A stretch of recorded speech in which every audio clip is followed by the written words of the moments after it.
مطابق قرآن، دعوت یعنی رساندن پیام اسلام با غیر مسلمان ها بالای هر فرد مسلمان فرض است. الله در قرآن چپتر 103 آیه 1 الی 3 والعصر، قسم با زمان، ان الانسان لفی خسر، بیگمان انسان در زیان است.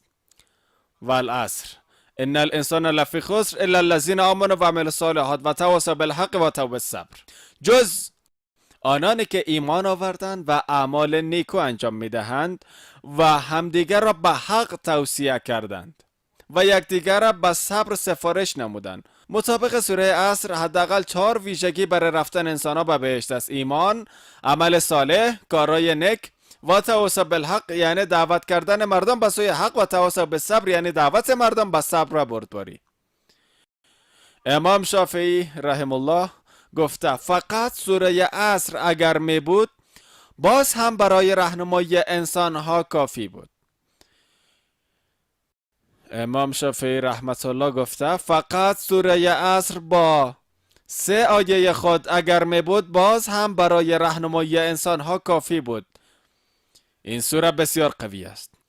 پس اگر میخواین به بهشت برین باید تمام این 4 ویژگی را اختیار کنین. شاید یک مسلمان خوب باشین، شاید 5 وقت نماز، روزه، حج، کل چیز، شاید در ماه رمضان روزه بگیرن، شاید زکات بتن، اما دعوت اگر نکنین، اگر پیام را به غیر مسلمانان نرسانین، مطابق سوره عصر شما به بهشت نمیرین.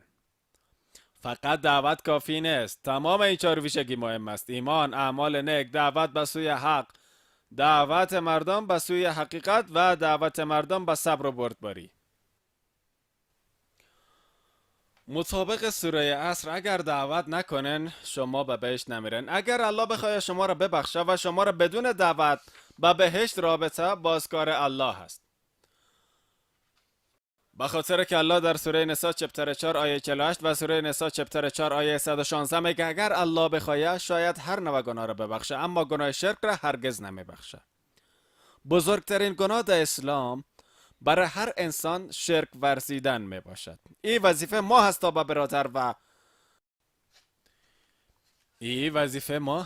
و برادران و خواهران غیر مسلمان خود بگوییم که الله حقیقی و یکتا را عبادت کنند. الله در قرآن به شما نشان میده. سوره آل عمران چپتر 3 آیه 64 نشان میده که چه قسم عبادت کنن یا دعوت کنن، چطور پیام اسلام برسانن، چطور با غیر مسلمان ها همراه با قرآن جهاد و کوشش و تلاش کنن. خدا در سوره آل عمران چپتر 3 آیه 64 میگه قل يا أهل الكتاب بگوی اهل کتاب تعالوا إلى كلمة سواء بين وبينكم با سخنی که بین ما و شما مشترک است. اولین وجه چیست؟ ألا نعبد إلا الله با غیر از خدا چیزی را عبادت نکنیم، ولا نشرك به شيئا هیچ چیزی را با او شریک نیاوریم. ولا يتخذ بعضنا بعضا أربابا من دون الله بعضی از ما بعضی دیگر را جز خدا به خدایی نگیره. پس روی برتاباند. پس شما بگوین که ما مسلمان هستیم و به الله سجده میکنه.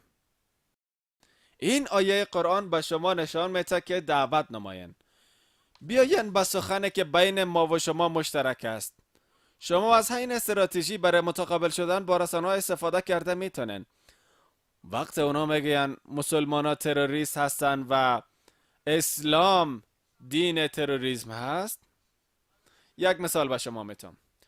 بعد از 11 سپتامبر در سال 2003 وقت به امریکا رفتم، در لس آنجلس از طیاره پایین شدم. با عنوان یک دایی آماده بودم که مورد سوال خواهم قرار گرفت. وقتی در میدان هوایی لس آنجلس در سال 2003 پایین شدم میفهمیدم که یک هدف آشکار هستم. کلاه، ریش، کت، کراوات مثل رشخند معلوم میشدم. یک هدف آشکار بودم. میفهمیدم برای دعوت اینا حتمی هستن. وقتی اونا مرا دیدن برای سوال و جواب روان کردن. افسر مهاجرت از من سوال کرد چرا به اینجا آمدین؟ گفتم برای دریافت جایزه. سوال کرد جایزه چی؟ چی کار هستی؟ گفتم حقیقت بیان میکنم. عیسی علیه السلام گفته است حقیقت را بگوین تا حقیقت دنبال شما بیاید. پس وظیفه ما گفتن حقیقت و نشرش است. من یک دایی هستم.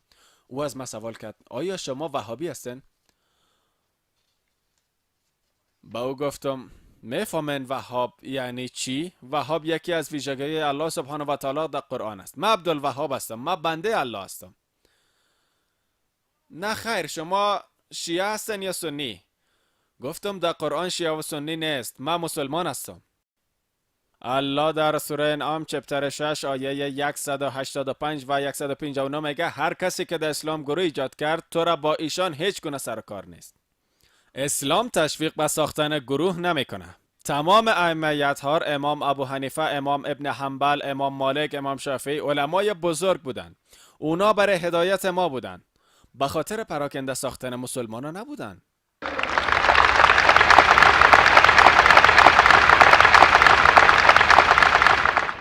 بعد از آن به اتاق گمرک رفتم. آماده بودم. وقت بیگ خود باز کردم دیویدی مرا دریافتند. تروریسم و جهاد. بالای پشت دیویدی تفنگچه بود، عکس تفنگچه بود. پس مسئول گمرک از من سوال کرد آیا شما به جهاد باور دارین؟ گفتم بله. عیسی علیه السلام به جهاد باور داشت. او گفته است که کوشش و تلاش کنین. حتی ما به جهاد یعنی به کوشش و تلاش باور دارم. او گفت نه خیر، منظور من این است که آیا شما به کشتن باور دارین؟ گفتم عیسی علیه السلام در انجیل لیو گفته که شمشیر بگیرین و بجنگن. انجیل درباره کشتن سخن میگه در کتاب اگزودس چپتر شماره 22 آیه 18 الی 20 میگه شما باید بکشن. همچنان کشتار جنگ در اگزودس چپتر 32 آیه 27 تا 28 نیز گفته شده.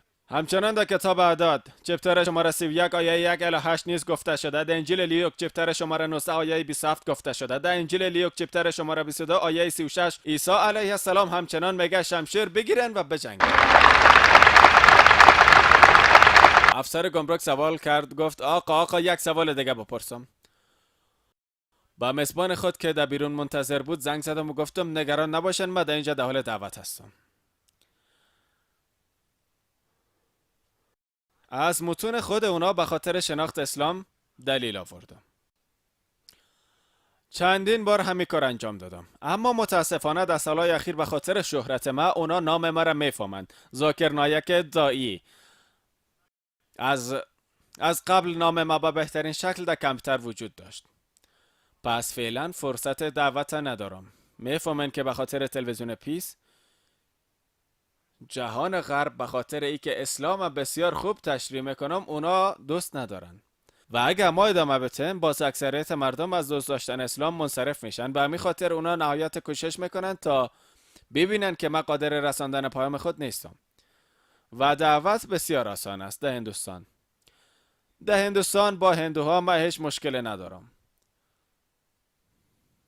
با اونا میگم اگر مهابارات بخوانن، مهابارات یکی از متونهای مقدس هندوها می باشد، اگر مهابارات بخوانن در میابن که درباره جنگ مهابارات نسبت به قرآن زیادتر گفته است. به مراتب در مهابارات آیات زیادتر درباره جنگ نسبت به قرآن آمده. اما هندوها میگن که منظور از او جنگ استادگی حق در برابر ناحق می باشد. در قرآن نیز جنگ حق در برابر ناحق گفته شده. او ذاکر ما با قرآن هیچ مشکلی نداریم به همین سادگی. اگر با گود گیتا را بخوانن، با گود گیتا معتبرترین کتاب در میان تمام متون هندویسم می باشد. این راهنمایی شری کریشن با آرجون در میدان جنگ می باشد، کسی که در نظر هندو خدا است. اگر چپتر شماره 1 با گود گیتا را بخوانن آیه شماره 45 46 47 با گود گیتا چپتر شماره 1 آیه 45 میگه آرجون اسلحه خود بر روی میدان جنگ مگذار. اسلحه خود بر روی میدان جنگ مگذار و میگه ما کشته شدن غیر مسلح را ترجیح میتم تا ای که با بچه کاکای خود بجنگم. اگر مهابارات بشناسین این داستان جنگ کاکازاده ها است که با هم می جنگن. پاندوس 5 نفر بوده اما کرواس زیادتر از 100 نفر بوده. اونا با هم می جنگیدن. باید ببینن. چند آیه بعد از بگبود گیتا چپتر شماره 2 آیه 2 و 3 شری کریشن خدای هندوها نصیحت میکنه. او آرجون تو چطور به این اندازه به فکر بوده میتونی؟ تو چطور به این اندازه ترسیده میتونی؟ جنگ وظیفه است. چه کسی چنین میگه؟ شری کریشن میگه که آرجون جنگ وظیفه یک قهرمان است.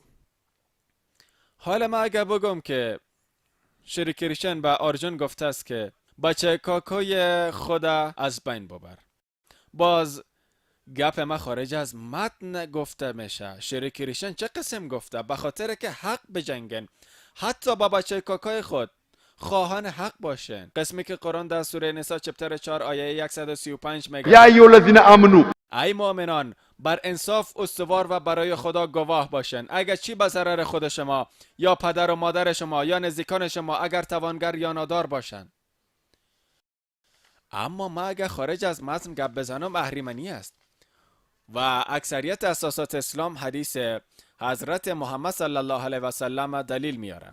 قسمی که یادآور شدم پیامبر گرامی در صحیح بخاری جلد شماره 4 کتاب جهاد حدیث شماره 46: اگر یک مجاهد در میدان جنگ کشته شود به بهشت میره، در غیر صورت الله او را با غنیمت، با پاداش و سالم به خانه میبره.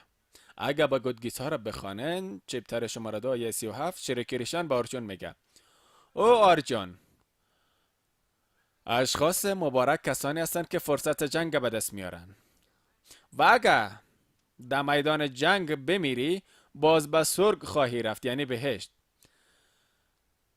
اگر سالم برگشتی الله پاداش جنگ را به تو خواهد داد.